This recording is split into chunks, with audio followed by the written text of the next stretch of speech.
ঘোষের বিধানসভা ভোটে হাই প্রোফাইল ভবানীপুর আসনের প্রার্থী হয়েছিলেন তিনি, আর 24-এর লোকসভা ভোটে কৃষ্ণনগরের সম্ভাব্য প্রার্থী হিসেবে চর্চার মধ্যেও ছিলেন তিনি। তবে দুদফায় বাংলার মোট 38টি আসনের প্রার্থী তালিকা ঘোষণা হলেও কোথাও নেই অভিনেতা রাজনীতিবিদ রুদ্রনীল ঘোষের নাম। এদিকে রবিবার বাংলার জন্য বিজেপির দ্বিতীয় দফায় প্রার্থী তালিকা ঘোষণা হতেই 50টির বেশি হোয়াটসঅ্যাপ গ্রুপ ছাড়লেন রুদ্রনীল। অভিনেতা রাজনীতিবিদ বলছেন, বিজেপি কর্মী সমর্থকরা ভালোবেসে তাকে একাধিক গ্রুপে জুড়েছেন। এই গ্রুপগুলোর সঙ্গে সরাসরি দলের কোনো সংযোগ নেই। প্রতি গ্রুপের কন্টেন্টও কম বেশি প্রায় এক। তাই তিনি বিজেপি কর্মী সমর্থকদের সম্মান জানিয়েও গণহারে হোয়াটসঅ্যাপ গ্রুপ ছাড়লেন। তবে দলের অফিসিয়াল গ্রুপগুলোতে বহাল তবিয়তে রয়েছেন তিনি। রুদ্রনীল জানান, দলের জন্য তিনি লড়াই চালিয়ে যাবেন।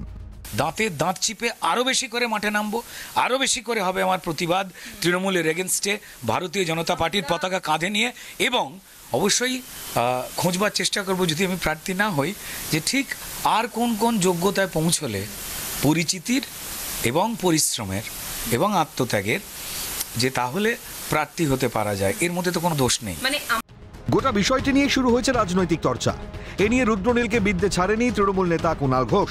কবিতার ছন্দে তার খোঁচা, রুদ্রনীলের কবিতা গেল হোঁচট খাইয়া, গাছে তুলে ওরা নিল মইটি কাড়িয়া।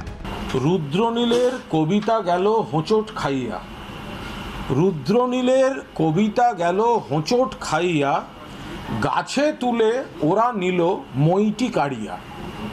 রুদ্রনীলের কবিতা গেল হোঁচট খাইয়া, গাছে তুলে ওরা নিল মইটি কাড়িয়া। সহমর্মিতা।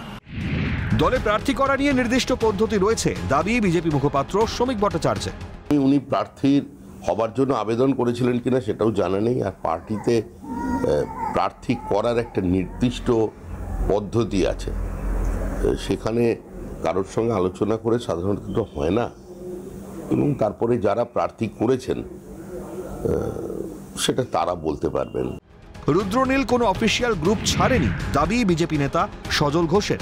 আমি যেটা দেখলাম যে অফিসিয়াল কোনো গ্রুপ ছাড়িনি, এরকম হাজার হাজার গ্রুপ আছে, আমি তো অ্যাকসেপ্টই করি না, তাহলে কি আমি বিজেপি ছেড়ে দিয়েছি? ক্যালকাটা নিউজ।